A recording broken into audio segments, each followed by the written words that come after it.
પહેલાં જ્યારે હું કોઈ બી પ્રસંગમાં જઉં તો મારું ઓવરવેટ જોઈ તમને થાઇરોઇડ હશે, પછી મને કે હાર્ટનો પ્રોબ્લેમ લાગે છે, તમને ડાયાબિટીસ તો હશે જ. એટલે આવા સવાલ કરે. એટલે એ વખતે એટલી બધી મારી પાસે નેગેટિવિટી હતી. પણ આજે હવે જ્યારે મારું 95 વજન છે અને હવે હું કોઈ પ્રસંગમાં જઉં છું તો ત્યારે સૌથી પહેલાં લોકો મને એટલું પોઝિટિવિટીથી જુએ છે. એટલે હવે જે નેગેટિવિટી હતી, જે મેં તમને પહેલાં વાત કરી કે લોકો મને આવા સવાલ કરતા હતા, એ હવે લોકો મારી જોડે એડવાઇસ લે છે. જર્ની ઓફ વેટ ગેઇનના અંદર તમારું વજન વધે, તમારું બિઝનેસ જતું રહે, તમારા મિત્રો તમારાથી છૂટી જાય, ઘેરવાળા હેરાન થાય, તમારા મેડિકલ બિલ્સ વધતા જાય, તમારા ખર્ચ વધે અને ઇન્કમ ઘટતી જાય. આ બધી જાતની હેરાનગતિ તમને મળે અને કદાચ કોઈ ભગવાન કરે અકસ્માત ના થાય.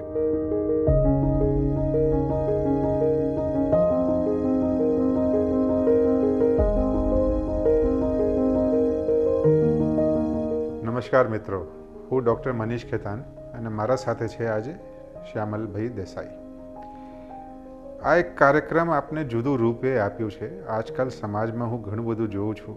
કોન્ક્રીટ જંગલો વધતા જાય છે, પાર્ક્સ ઓછા થતા જાય છે. જેટલા કોમર્શિયલ સ્પેસીસ છે એના અંદર ફૂડનું જોઈન્ટ્સ તો હોય જ છે અને મલ્ટિપલ ફૂડ જોઈન્ટ હોય. મતલબ એક કોમ્પ્લેક્સ જાઓ તો એમાં પંજાબી ખાવાનું બી મળે, પીઝા બી મળે, બર્ગર બી મળે, મીઠાઈની દુકાન બી હોય, બધું જ સમાવેશ હોય અને લાઈફસ્ટાઈલ બી વધતી જાય છે. તો આજે આપને શ્યામળભાઈ દેસાઈ સાથે વાત કરીશું જર્ની ઓફ વેટ ગેઇન.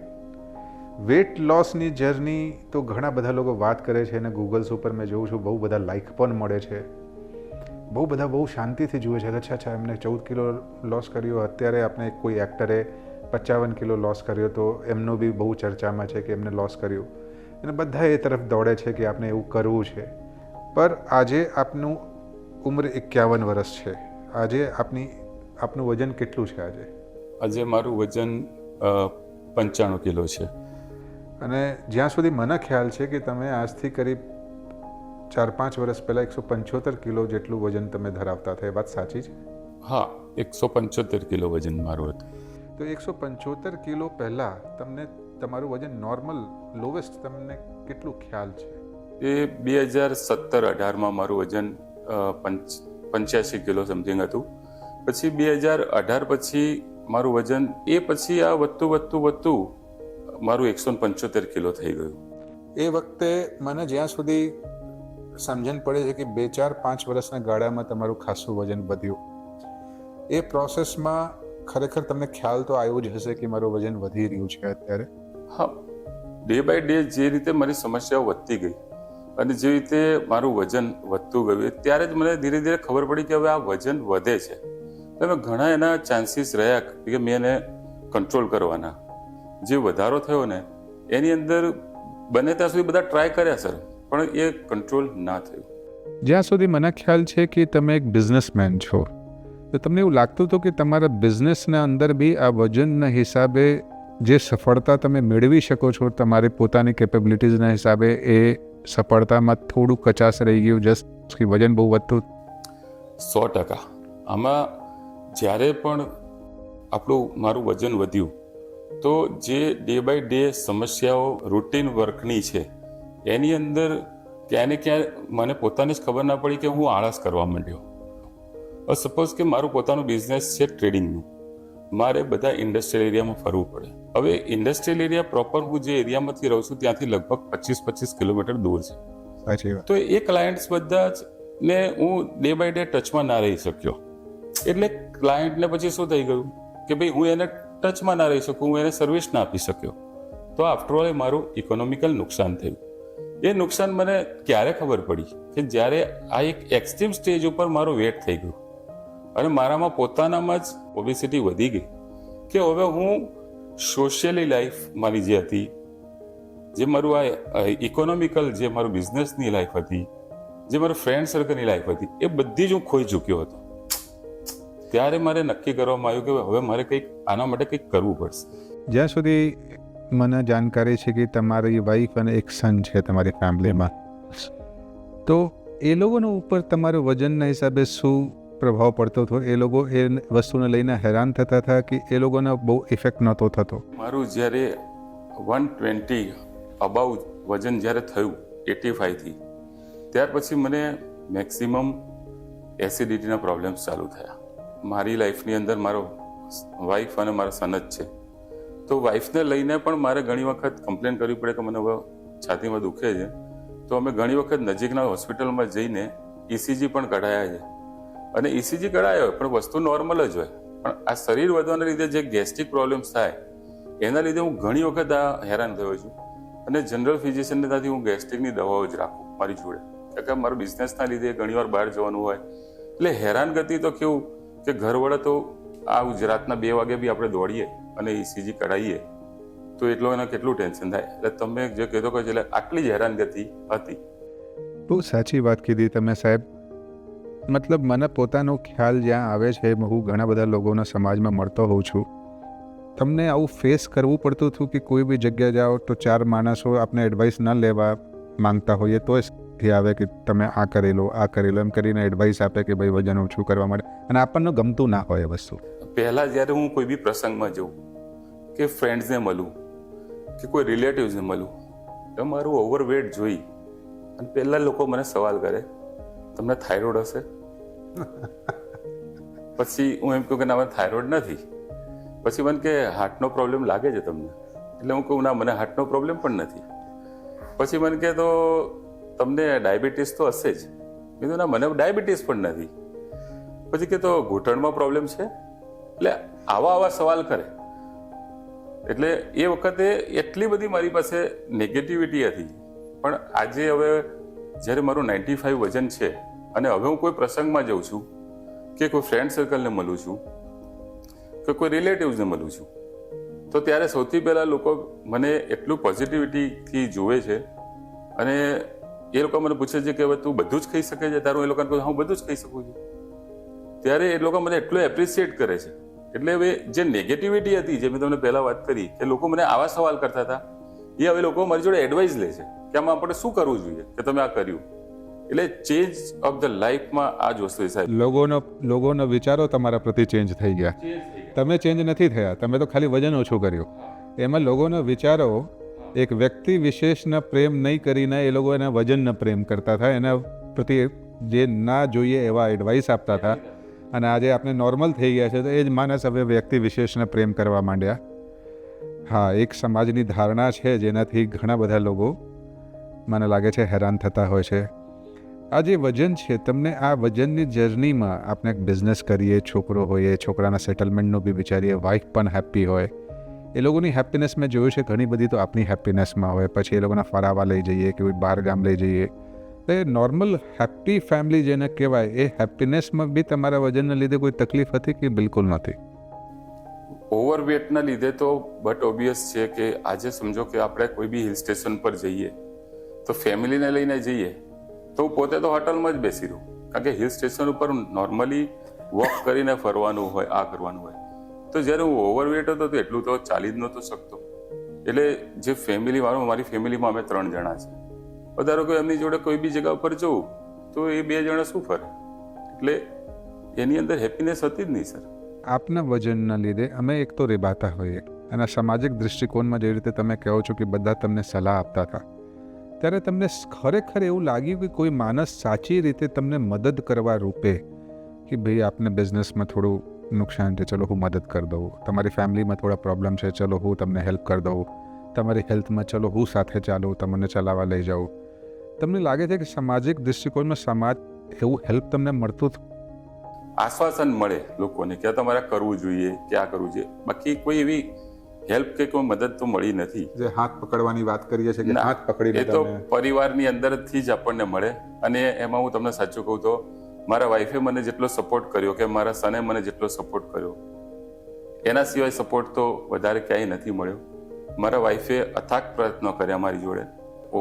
મારું વેટ થઈ ગયેલું ત્યારે મને જે વોકિંગમાં લઈ જાય કે મારા ફૂડ ઉપર ધ્યાન રાખે.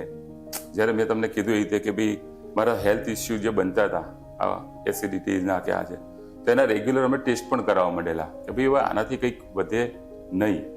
એટલે સપોર્ટમાં તો ખાલી સમજો રિયલ સપોર્ટ જે છે એ ફેમિલીથી એ ફેમિલીથી જ મળે છે. અને ફેમિલી સિવાય આપણને સપોર્ટ, જો ફેમિલી આપણને સપોર્ટ આપશે, મને પોતાને જ આપ્યો છે સપોર્ટ, તો એ એનાથી જ મને આજે અચીવમેન્ટ જેવું લાગે છે કે હું 175 થી 95 પર આવ્યો છું. એવું લાગે છે કે એ વખતે આપણે મિત્રોથી બી દૂર થઈ જઈએ, એવા મિત્રો જેના સાથે આપણે મોટા થયા હોઈએ, જેના સાથે આપણે મળીએ અઠવાડિયામાં 1-2 વાર, નહીં તો સારું જીવને ચેન નહીં પડે. 110%. હું પોતે તો એના ઉપર અમે સાંજના ટાઈમે બિઝનેસમાં બધા 6 વાગ્યા પછી, ઇવન દેટ કોલેજ ટાઈમથી અમે બેસતા હતા, તો ત્યાં આગળ જે બધા મિત્ર સર્કલ બેસતા હતા, તો ત્યાં મારું સ્કીપિંગ થઈ જ જતું હતું, હું જઈ જ ના શકું. એટલે તમે સમજો, મારા જે રિલેશન્સ જે હતા, જે લોકો જોડે મારા કોન્ટેક્ટ હતા, જે મેં તમને બિઝનેસની વાત કરી, તે બધા જ તૂટી ગયા. આ બધો લોસ જ છે. આ ઓવરવેટ જે થયું એમાં બધા લોસ. હવે આજે હું એને કવર કરવા માંગુ છું, અને હું અત્યારે એટલા બધા જ ટ્રાયમાં છું કે હું બધી જગ્યાએ અત્યારે સોશિયલ થઈ ગયો છું. હવે કે બધાની જોડે કોન્ટેક્ટમાં છું.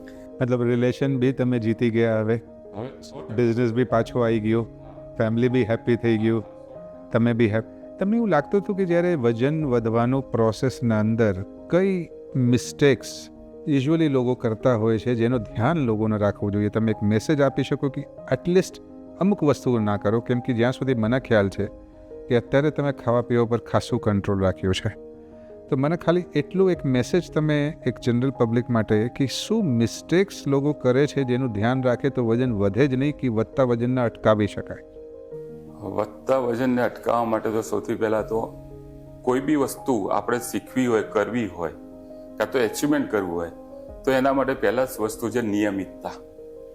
બરોબર છે? સાચી. જ્યાં સુધી આપણે આપણી જાત ઉપર કોઈ બી નિયમિતતા નહીં લાવીએ, આપણે જ્યારે કહેવાય ને અનુશાસન, હવે એ જે ખાવામાં છે, ઊંઘવામાં છે, કોઈ બી એક્ટિવિટીઝમાં છે, જો તમે નિયમિતતા નહીં લાવો તો ત્યાં સુધી વસ્તુ થવાની જ નથી. મારી પર્ટિક્યુલર બાબતમાં હું કહું છું કે જ્યારે મારે 175 કિલો વજન થયો, તો પોતે સ્વીકારું છું કે અનિયમિત હતો. એ નક્કી છે કે હું અનિયમિત હતો. હવે મેં જ્યારે નક્કી કર્યું કે મારે આ વસ્તુને કરવી છે, તો કોઈ બી વસ્તુમાં, આજે મેં તમને કીધું કે કોઈ બી મને જુએ છે તો એવું કહે છે કે બહુ સરસ દેખાય તું, એટલે સુંદર. તો સુંદરતા પામવા માટે શરૂઆત મારા માટે કોઈ નહીં કરે. સુંદરતા પામવા માટે કાં તો કંઈક કરવા માટે આપણે પોતે જ કંઈક કરવું પડશે.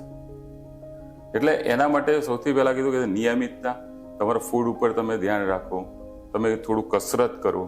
આજે પહેલાં હું કસરત નહોતો કરતો, પહેલાં હું વોકિંગ નહોતો કરતો. આજે મને સવારના રોજ ગાર્ડનની અંદર હું જઉં છું અને ઓછામાં ઓછું 3 કલાક સુધી કસરત કરું છું, વોકિંગ કરું છું. Very good. બરાબર. ત્યારે જઈને આ વસ્તુ મને મળી છે. તો એનું કારણ શું? નિયમિતતા. હવે રહી વાત ફૂડની, તો ફૂડની અંદર જેટલા પ્રોટીન્સ મળે છે કે આ મળે છે, અત્યારે જનરલી સર બધા જ લોકો હેલ્થ કોન્શિયસ છે, તો એ બધા જ લોકોને ખબર છે કે શું ખાવું જોઈએ, શું ના ખાવું જોઈએ. તો પછી આપણે એની અંદર જ નિયમિતતા કરી દઈશું, બરાબર. અને રેગ્યુલર આપણે રૂટીનની અંદર જે જીવન જીવતા હોય, કે ભાઈ ઊંઘવાનું છે, કે ખાવાનું છે, કે આપણું વર્ક છે, જે બધામાં નિયમિતતા લાવશો તો કોઈ જ પ્રોબ્લેમ નથી. તમે આજે જે વાત કરી રહ્યા છો, મને એવું લાગે છે કે હું એક બહુ જાણકાર માણસ સાથે વાત કરી રહ્યો છું, જેના આ વસ્તુની નોલેજ છે, જેમાં મને 100% ખબર છે કે તમે મેડિકલને ભણાય તો નહીં ભણ્યા હોય, પણ તોય એમને ખબર છે. અને દર્શક મિત્રો, એ બહુ જ સાચી વાત છે કે તમારે વજન રોકવું હોય કે લોસ કરવું હોય, 50% ડાયટ, 25% એક્સરસાઇઝ અને 25% તમારી ઊંઘ, આ 3 વસ્તુનો જ્યાર સુધી સમાવેશ ન થાય, તમારું વેઇટ લોસ ન થાય.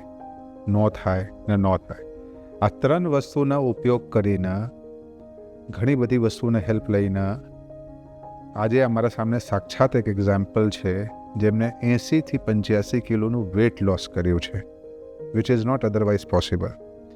પણ મારો જો એ પ્રશ્ન હતો જે તમને એક છે કે weight gain, journey of weight gain is never good. Journey of weight ગેઇનના અંદર તમારું વજન વધે, તમારું બિઝનેસ જતું રહે, તમારા મિત્રો તમારાથી છૂટી જાય, ઘેરવાળા હેરાન થાય, તમારા મેડિકલ બિલ્સ વધતા જાય, તમારા ખર્ચ વધે અને ઇન્કમ ઘટતી જાય. બધી જાતની હેરાનગતિ તમને મળે અને કદાચ કોઈ ભગવાન કરે અકસ્માત ના થાય.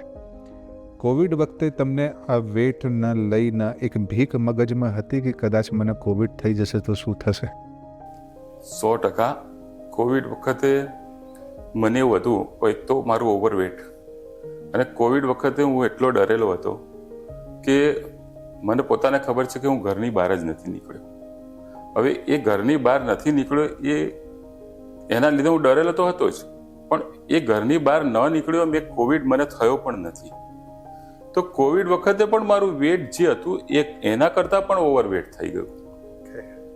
એટલે કોવિડ વખતે તો ખૂબ જ ડરેલો હતો કે જો કોવિડ વખતે મને આ બોડીની અંદર જે મારું આ વજન હતું, જો એમાં મને કોવિડ થાત તો બહુ વસ્તુ એ થઈ જાય. ભગવાન આપણને સ્વસ્થ રાખે. પર હા, એ વસ્તુ સાચી છે કે કોવિડ વખતે જે લોકો આઈસીયુમાં ગયા કે હેરાન થયા કે કોઈએ ફેમિલીમાં કોઈનું ગુમાયું, એમાં ડાયાબિટીસ અને ઓવરવેટનું બહુ જ મોટો ફાળો હતો. જેને ડાયાબિટીસ હોય, ઓવરવેટ હોય કે જેને બંને હોય, એના બહુ જ મોટો ફાળો હતો.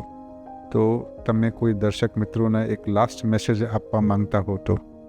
ફિટનેસ માટે તો હું એક જ મંત્ર મેં હમણાં પણ કીધું ને, ફરીથી પણ એ જ કહું છું કે કોઈ બી આપણા ફિટનેસ માટે આપણે પોતે જ આપણું ધ્યાન રાખવાનું છે.